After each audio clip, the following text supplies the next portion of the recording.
Hindi ko napansin ang nangyari sa atin. Akala ko'y di maglalaho.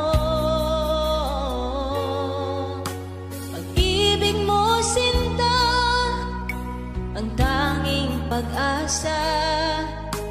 Yan ang nadarama ng puso ko.